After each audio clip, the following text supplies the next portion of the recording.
사도 바울이 에베소 교회 성도들을 위해 두 번째 기도하는 장면인데 사실 우리의 기도와는 참 많이 다르다는 것을 보여줍니다.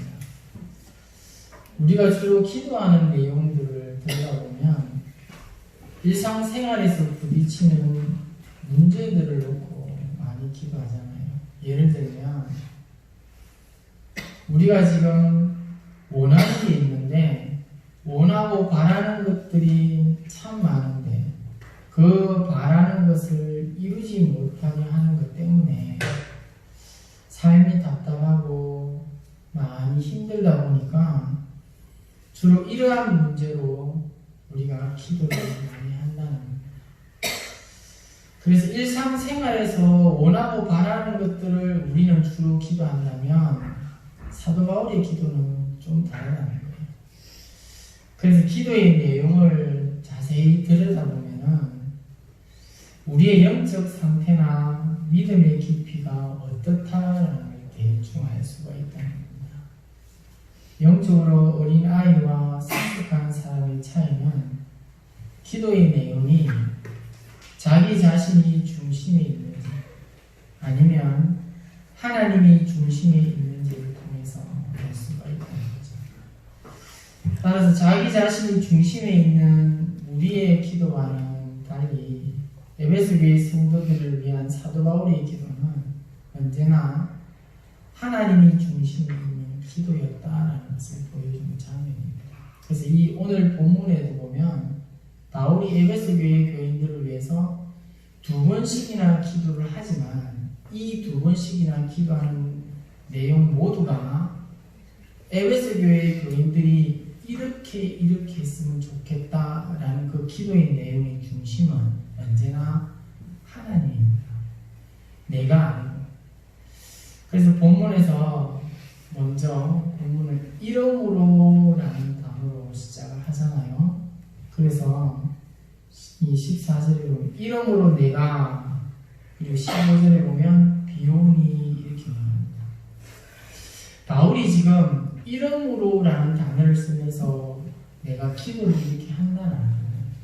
그런데 이 이름으로라는 단어는 바울이 에베소 교회 교인들을 기도를 이렇게 하겠습니다 라고 시작했던 1절에 보면 3장 1절에 보면 먼저 이름으로라는 단어가 나오잖아요.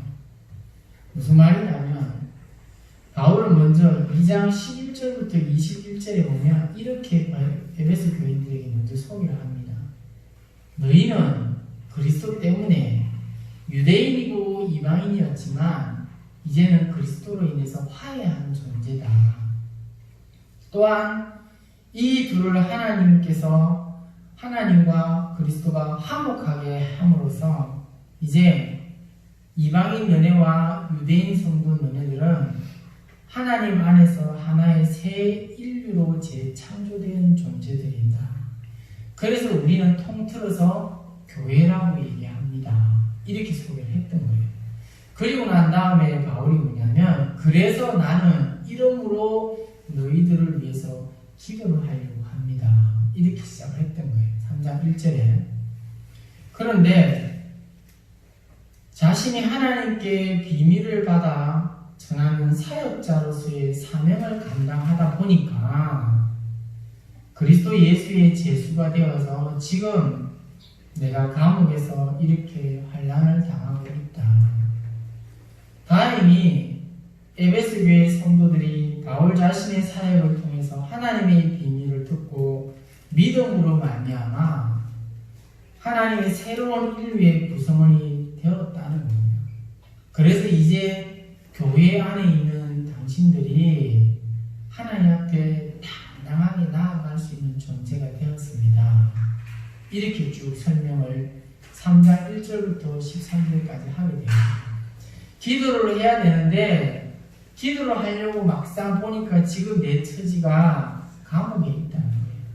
그래서 감옥에 있는 내 모습이 왜 이렇게 돼 있냐라는 것을 성도들이 좀 알고 내가 감옥에 있다는 이유 때문에 당신들이 낙심하거나 불안해하지 말라는 겁니다. 그리고 난 다음에 바울이 이어서 다시 다시 이름으로 라는 단어를 시작하면서 이제 에베소 교회 성도들을 위해 하나님께 이제 중보 기도를 합니다. 이렇게 시작하는 거예요. 따라서 바울은 성도들을 위해서 기도를 할 때에 하나님 아버지 앞에서 먼저 겸손하게 무릎을 꿇고 이렇게 내가 간구를 합니다. 시작하는 거예요. 그리고 14절 15절에 보면 이러므로 내가 하늘과 땅에 있는 각 족속에게 이름을 주신 아버지 앞에 무릎을 꿇고 비노니, 여기서 족속이라는 이 말은 한 조상에게서 파생되어진 가족 집단을 나타내는 것입니다.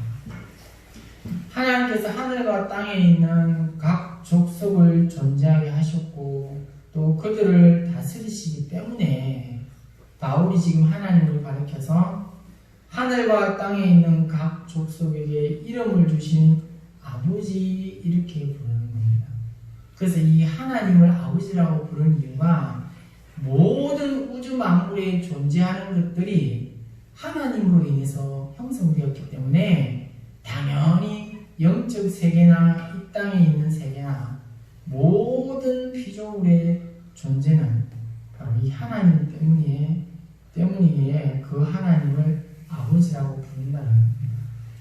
그래서 하나님은 살아있는 모든 존재의 창조주이고 만유의 아버지이시기 때문에 그 만유의 아버지 앞에 바울이 지금 무릎을 꿇고 기도한다 이렇게 말하는 것은 지극히 당연하다는 거예요. 우리는 여기서 이 무릎을 꿇고 기도한다라는 이 의미가 어떤 거냐면 내가 이 존재 앞에 완벽하게 복종합니다. 이 존재를 완벽하게 신뢰합니다라는 그 의미입니다. 근데 이 복종과 신뢰에는 뭐가 따라야 되냐면 이 존재를 깊이 경외한다라는 게 포함되어 있다는 거예요.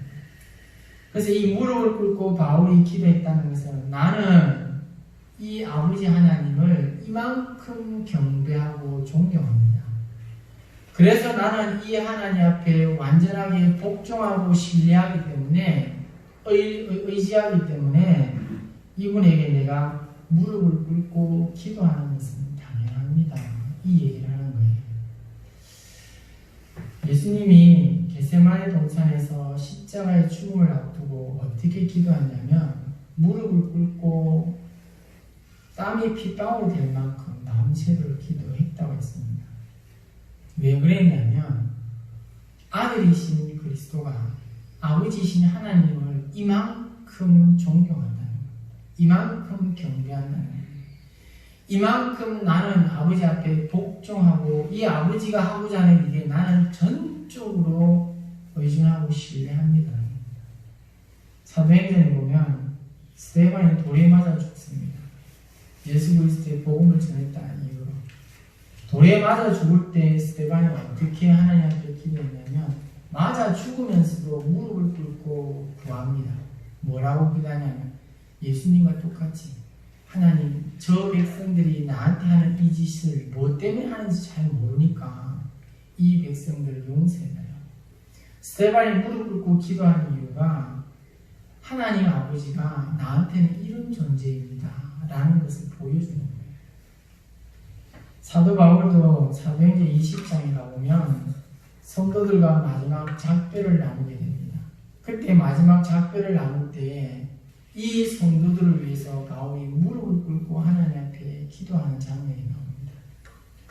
그래서 오늘 본문에서 사도 바울은 비록 지금 죽음을 앞두고 있는 게 아니고 또한 성도들과 작별을 앞두고 있는 건 아니지만 이방인의 사도로서 에베소 교회 성도들을 위해 하나님 앞에 무릎을 꿇고 기도한다는 것인데 이것은 에베소 교회의 성도들을 향한 그가 보여주는 깊은 사랑을 표현하는 거예요.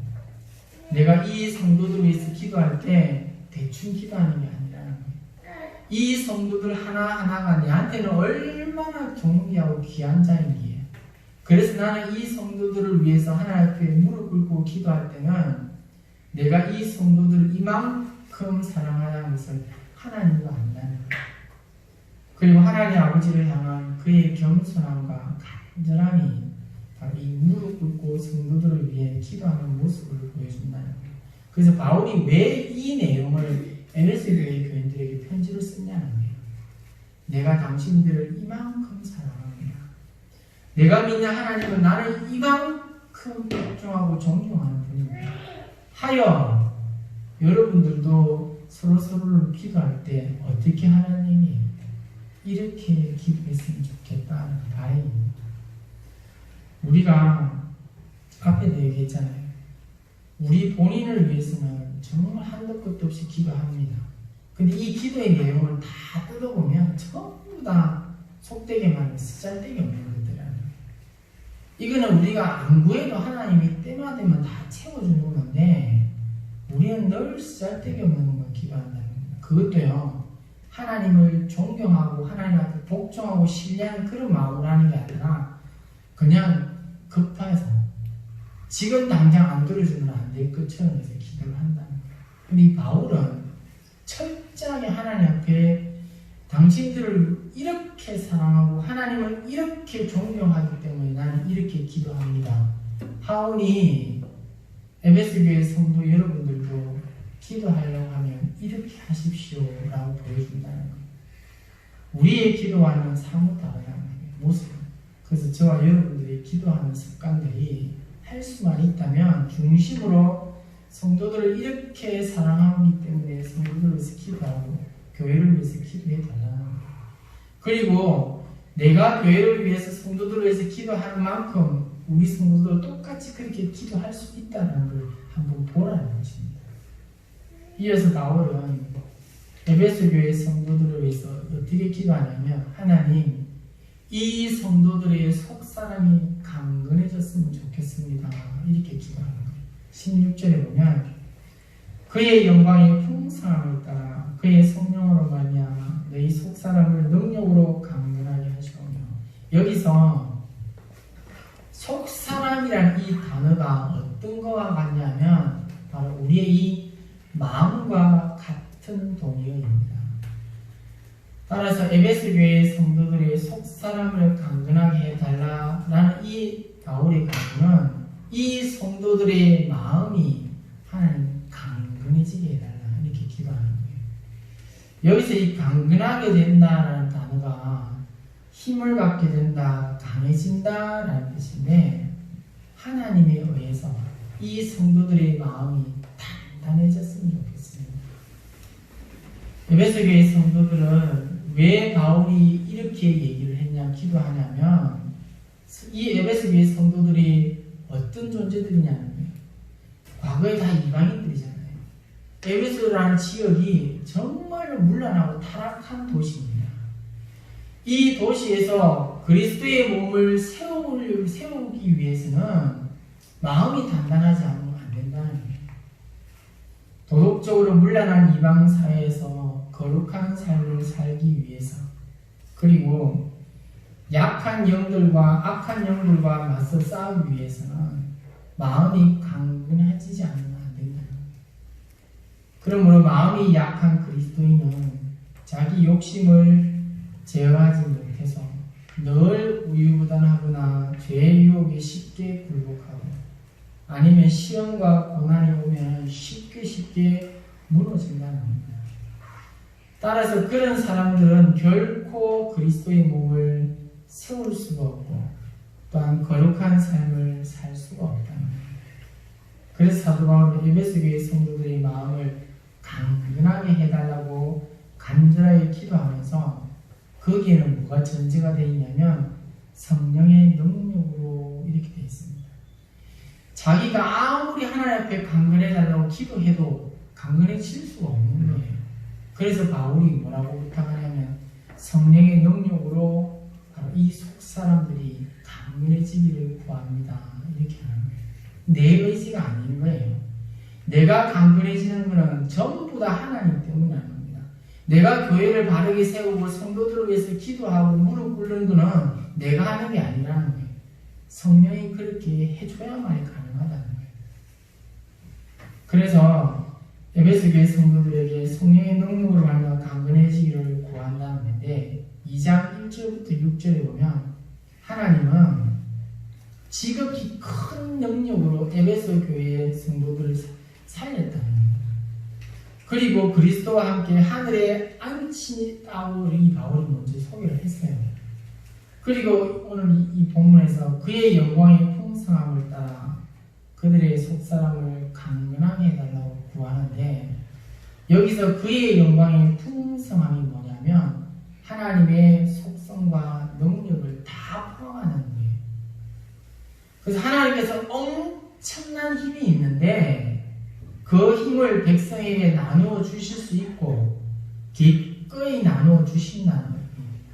따라서 사도 바울의 에베소 교회 성도들이 사랑과 믿음으로 그리스도의 몸을 세우기 위해서는 바로 이 하나님이 풍성하게 주시는 성령의 능력을 통해서 마음이 강건해져서 믿음 있는 삶을 살게 해달라 이렇게 합니다. 이 삶이 있어야만이 교회가 바르게 세워지고 성도들을 위해서 무릎 꿇고 기도하며 사랑하는 마음을 가질 수 있다는 거예요. 그렇지 않으면 불가능하다. 그래서 사도 바울은 이어서 17절에 보면 믿음으로 말미암아 그리스도께서 너희 마음에 계시게 해달라 이렇게 간구를 또 이어서 합니다. 1장 13절에 보면 에베소 교회의 성도들은 약속의 성령으로 이미 인치심을 받은 자다라고 바울이 얘기했습니다. 그리고 2장 8절에 가보면 너희는 그 은혜에 의하여 믿음으로 말미암아 구원을 받았습니다 이렇게 말했습니다. 이처럼 믿음으로 구원을 받고 성령으로 인침을 받은 에베소 교회의 성도들 안에 그리스도께서 계신다라는 것은 당연하다는 거예요. 그런데 왜 사도 바울은 여기서 그리스도께서 그들의 마음속에 계시게 해달라 재차 이렇게 구하냐는 거예요. 여기서 이 계신다라는 이 말은 일시적으로 있는 게 아닌 거예요. 여행을 가서 잠깐 있다가 가는 그 의미가 아니라 정착을 해서 영구적으로 그 안에 거주한다 이 의미입니다. 그래서 그리스도께서 지속적으로 거주하게 되는데 거주하는 그 곳이 어디냐면 자기 백성의 마음이라는 거예요. 이 마음은 사람의 인격이나 생각이나 의지나 감정의 중심이라는 거예요. 그래서 그리스도께서 자기 백성의 마음을 거처로 삼고 거주하는 곳은 곧 그들의 삶의 중심에 계시면서 그들의 모든 것을 어떻게 다스려달라 이 곳을 바울이 지금 기도하는 거예요. 따라서 사도 바울은 그리스도의 몸을 바르게 세울 수 있으려면은 우리 중심에 주님이 영원토록 계셔야만 가능합니다. 이 교회가 교회답게 세워지려면 이 교회의 중심에 우리 개개인의 중심에 주님이 영원토록 계시면서 이 교회가 세워지도록 성도들 마음을 잘 다스려야 돼요.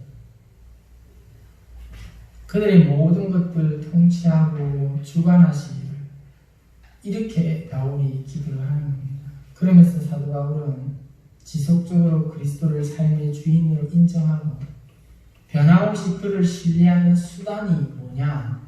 믿음입니다. 이렇게 말합니다. 왜냐하면 그리스도께서는 이런 믿음을 가진 자들의 마음을 거처로 삼으시고 그들과 함께 하시기 때문입니다. 그래서 사도 바울은 이어서 그리스도가 성령을 통해 믿는 자들의 마음에 거주하시고 성령은 믿는 자들의 속사람을 강건하게 만들어 주시면 에베소 교회 성도들이 이어서 어떻게 되냐면 사랑 가운데서 뿌리가 박히고 터가 굳어질 것입니다. 이렇게 강조합니다. 그 17절 후반에 보면 너희가 사랑 가운데서 뿌리가 박히고 터가 굳어진다. 여기 사도 바울이 사용한 사랑이라는 이 표현은 성도들이 뿌리를 내리고 자라가는 토양이면서 동시에 성도들의 삶이 견고하게 세워지는 반석을 의미합니다. 그래서 이 사랑은 그리스도 안에서 나타나고 성령으로 성도들의 마음속에 부음받은 바로 하나님의 사랑입니다 라는 걸 얘기하는 거예요. 따라서 하나님의 사랑은 에베소 교회 성도들이 얻은 구원의 근거이고 그들의 삶의 토대가 되는 겁니다. 그러므로 성도들은 하나님의 사랑의 뿌리를 깊이 내리고 자라가야 하고 그 위에 견고하게 서야 되는 겁니다. 왜냐하면 그들의 속사람이 성령으로 강건하게 되고 그리스도께서 그들의 마음에 지속적으로 거주할 때만이 가능하기 때문입니다. 바울의 기도가 오늘날 우리가 이런 기도를 닮아야 된다는 거예요. 그래서 우리는 앞으로 나 자신을 위해서도 기도해야 되지만 끊임없이 교회를 세우는 성도들을 위해서 기도하지 않으면 안 된다는 거예요. 그래서 바울이 기도했던 것처럼 우리도 한 주간 동안 이렇게 기도하잖아요. 하나님, 우리 공동체에 있는 성도들 한 사람 한 사람이 속사람, 이 마음이 단단해져서 하나님의 교회를 세울 수 있는 이 믿음이 흔들리지 않도록 살아가게 해달라. 이렇게 기도를 하자는 거예요. 이게 하나님이 교회를 다니는 성도들이 구할 수 있는 그런 복이라는 겁니다. 이 복을 구하면 나머지 우리가 필요한 쓰잘데기 없는 것들은 하나님이 구하지 않은 거 다 알아서 해줍니다. 한 주간 동안 우리 이런 기도를 한번 해보자는 거예요. 이어서 사도 바울이 두 번째로 에베소 교회 성도들에게 무엇을 기도하냐면 하나님, 우리 교회 성도들이 그리스도의 사랑을 많이 깨달았으면 좋겠습니다. 이렇게 기도합니다. 18절 19절에 보면 너희 모든 성도와 함께 지식에 넘치는 그리스도의 사랑을 알고 그 너비와 깊이와 높이와 깊이가 어떠함을 깨닫게 해달라. 여기서 그 너비와 길이와 높이와 깊이라는 표현은 그리스도의 사랑이 이만큼 위대합니다라는 강조하는 거예요. 여러분, 예수님의 사랑이 이만큼 깊고 이만큼 길고 이만큼 높고 이만큼 넓은 거 우리 인간이 어떻게 표현하냐는 거예요. 우리 인간의 단어로는 표현할 수 있는 방법이 이거밖에 없다는 거예요. 예수님의 사랑을 다 완전하게 이해를 하고 표현할 수 있는 사람이 있다면 아무도 없잖아요. 근데 이 네 가지 표현을 했다는 것은 하나님의 사랑, 그리스도의 사랑은 이만큼 위대합니다. 이것을 바울이 표현하는 거예요.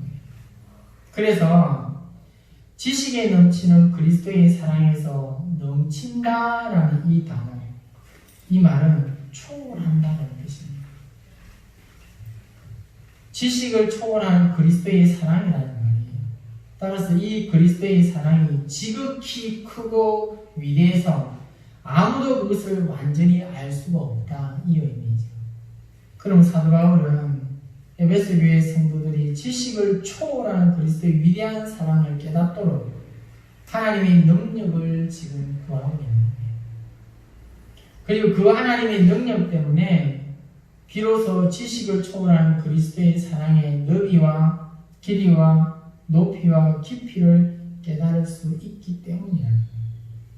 그러나 에베소 교회 성도들은요, 놀랍게 이미 그리스도의 사랑을 이런 분입니다 라는 걸 체험을 한 자들이라는 거예요. 그래서 본문 뒤편에 보면 이제 나중에 보게 되겠지만 바울이 5장 2절에 보면 그리스도께서 성도들을 사랑하시고 성도들을 위해 자신을 향기로운 제물로 하나님께 드렸다라는 것을 누가? 너네들 이미 알고 있다 이렇게 고백합니다. 또한 5장 25절에 가보면 교회를 사랑하시고 교회를 위해서 자신을 내어주신 분이 누구다? 이미 그리스도라는 것을 너희들이 다 알고 있다는 거예요. 놀랍잖아요. 예수님의 이 위대한 사랑을 이미 에베소 교인들이 다 알고 있다는 거예요. 그럼에도 불구하고 성도들이 그리스도의 사랑을 아는 지식에서 계속해서 자라가야 된다 이렇게 얘기를 합니다. 왜냐하면 지금 이 순간 알고 있는 것으로 다 끝나는 게 아니라는 거예요. 하나님의 백성이 그리스도의 몸을 계속해서 죽을 때까지 세우려면 우리 또한 그리스도에 대한 것들을 계속해서 알아가야 된다는 거예요. 주님의 사랑을 계속해서 경험하고 계속해서 커져가고 계속해서 자라가야만이 교회가 교회답게 바르게 세워져 간다는 겁니다. 그래서 성도들은 하나님의 이 능력을 힘입어서 자신들의 삶에서 그리스도의 사랑을 더 깊이 체험하고 깨달아야 합니다. 이것을 강조하는 거예요. 이유는 성도들이 다른 사람들을 사랑하며 영적으로 성장해야 되기 때문입니다. 그러므로 사도 바울이 5장에 가서 놀랍도록 우리에게 이런 사랑을 하라고 소개합니다. 2절에 그리스도께서 너희를 사랑하신 것 같이 너희도 어떻게 사랑 가운데서 행하기 위해서는 이 그리스도의 사랑을 더 깊이 넓게 높이 알아야 된다는 거예요. 또 하나 5장 25절에 가보면 그리스도께서 교회를 사랑하기 위해서 자신을 내어주신 같이 자기 아내를 사랑하라고 누구에게? 남편에게 그리고 아내에게 얘기하는 거예요. 내가 가족들을 내가 성도들을 사랑하면서 교회를 세우려면은 이 그리스도가 우리 성도 한 사람 한 사람들을 위해서 어떻게 사랑했는가를 모르면 불가능하다는 거예요. 그래서 오늘 알았던 그리스도의 사랑을 내일 또 알아야 돼요. 우리는 죽을 때까지 알아야 된다는 거예요. 이것이 교회를 건강하게 세우는 성도들의 모임이기 때문이에요. 그러므로 사도 바울은 성도들에게 교회를 사랑하고 또한 사랑하기 위해서는 오래 참음으로 사랑 가운데서 서로 용납해야 한다라고 4장에서 얘기합니다. 뿐만 아니라 사랑 안에서 진리를 말하며 범사에 그리스도에게까지 자라가야 된다라고 계속해서 얘기합니다. 만일 성도들이 그리스도의 사랑을 깨닫지 못한다면 진심으로 사랑할 수 없고 진짜로 성숙에 이룰 수가 없기 때문이에요. 그래서 우리가 바울의 이 에베소 교회 성도들을 위해서 그리스도의 사랑을 계속해서 경험할 수 있게 해달라고 구하는 것처럼 우리도 교회가 성도가 이런 사랑을 날마다 경험하도록 기도를 해야 된다는 거죠. 사실 안 하는 게 비정상이에요. 지금까지 자기 자신만을 위해서 기도한 우리의 있던 모습들은 참 부끄러운 신앙인 거예요.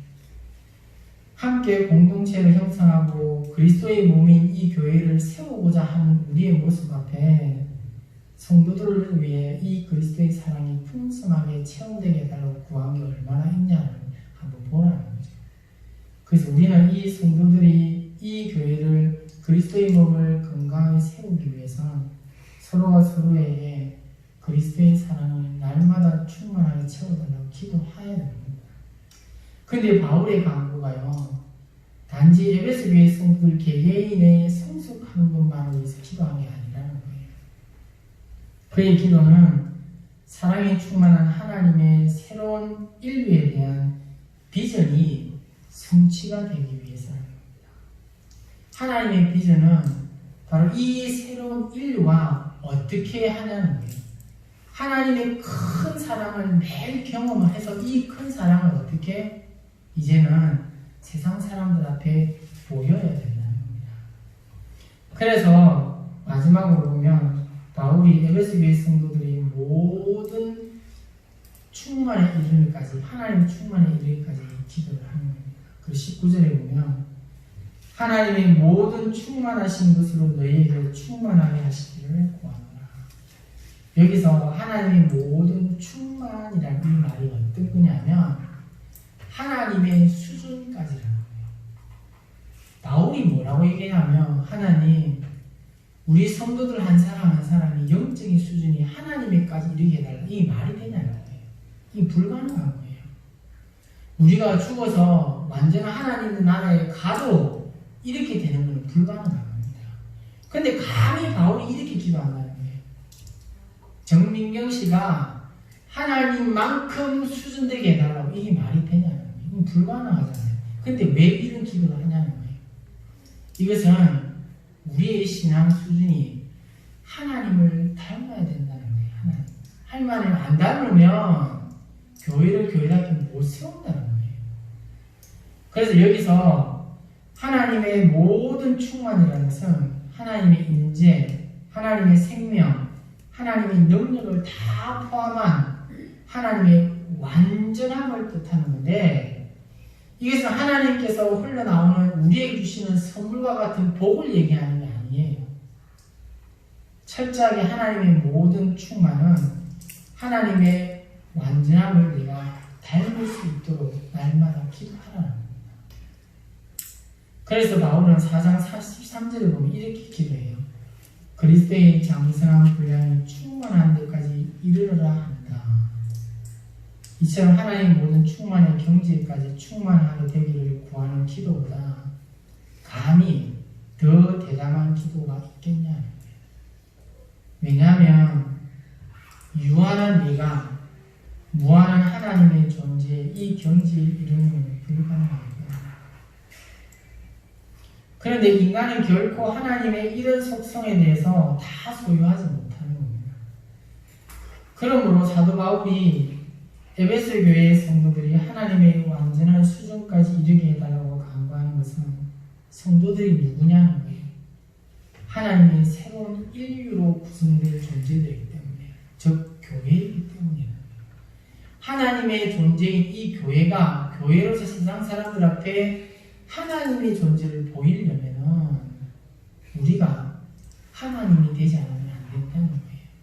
나를 통해서 하나님을 볼 수 있게 해주지 않으면 세상에 하나님을 볼 수 없기 때문이에요. 그래서 우리의 신분에 합당한 삶을 하나님이 살기로 원합니다. 그래서 성도들은 하나님의 새 인류의 참 모습을 주변 세계에 드러내 보여야 하는데, 성도들이 이렇게 하려면 반드시 계속해서 영적으로 성숙해야만 가능하다.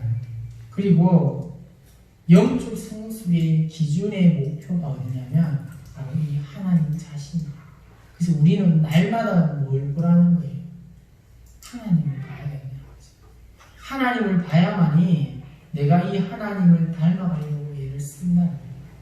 하나님을 닮아가려고 애를 쓰는 사람이 어찌하여 성도들을 위해서 그리스도의 사랑을 깨닫도록 기도 안 할 수가 있겠냐는 거예요. 어찌하여 내 속사람이 하나님 강근해서 믿음 있는 삶을 살지 않겠고 살도록 기도하지 않겠냐는 거예요. 그처럼 에베소 교회 성도들은 하나님의 온전하신 것 같이 온전하게 되고 하나님의 거룩하신 같이 거룩하게 되어야 합니다. 그럼 우리는 하나님을 닮음으로 그리스도의 몸을 바르게 세워가게 되고 기도를 서로 해주자는 거예요.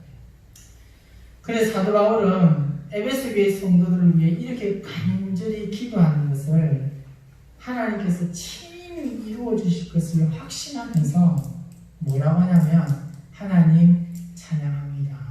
이렇게 끝을 내요. 20절, 21절 마지막을 같이 읽겠습니다. 시작. 우리 가운데서 역사하시는 능력대로 우리가 구하거나 생각하는 모든 것에 더 넘치도록 능히 하실 이에게 교회 안에서와 그리스도 예수 안에서 영광이 되되 영원 무궁하기를 원하노라. 아멘. 여기서 더 넘치도록 이 단어가 어떤 거냐면요, 쉽게 말하면 내가 생각하는 것보다 훨씬 많이 준다는 거예요. 나는 기도를 어떻게 했냐면, 하나님, 우리 교회가 요구보다 조금 더 성장했으면 좋겠습니다. 만약에 이렇게 기도했다면 하나님의 응답은 어땠냐면 더 넘치도록, 내가 기도하고 생각한 것보다 훨씬 넘치도록 응답한다, 이 얘기인 거예요.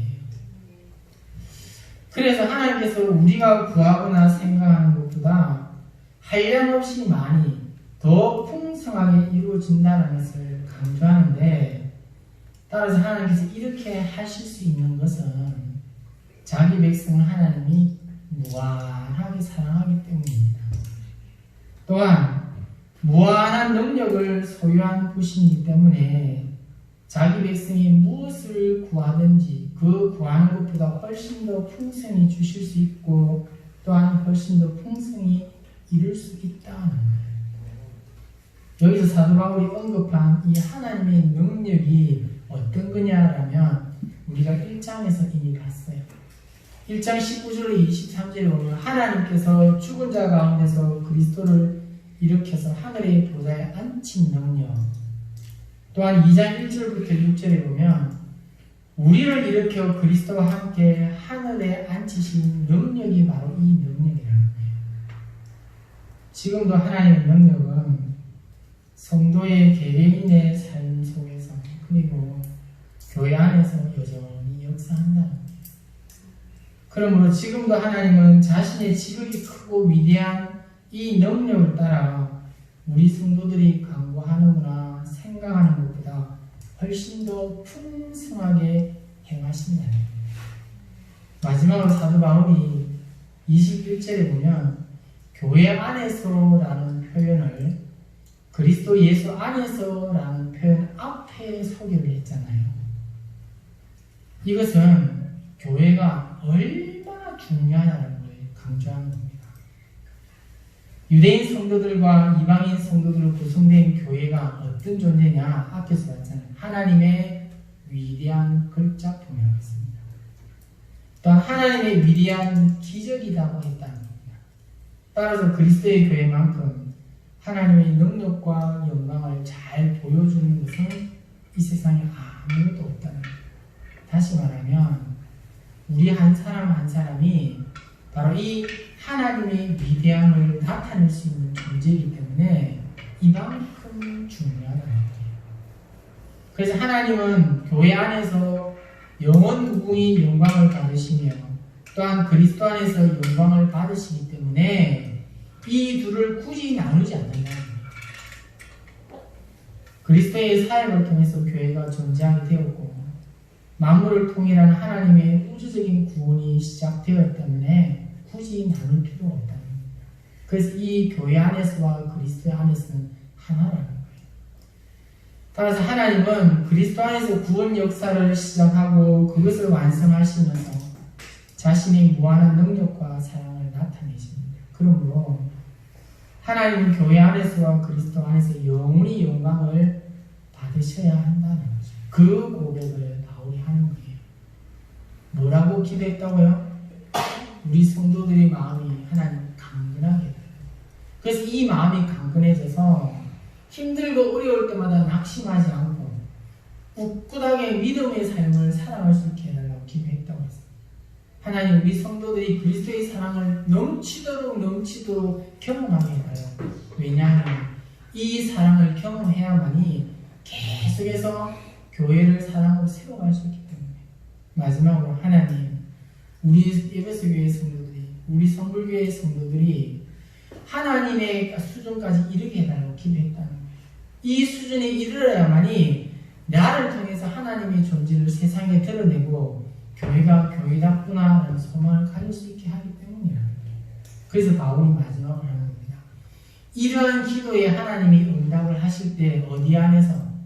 교회와 그리스도 안에서 이 응답을 주십시오라고 하는 거예요. 그런데 하나님은 이 응답을 주는데 우리가 원하는 그 이상의 응답을 준다는 겁니다.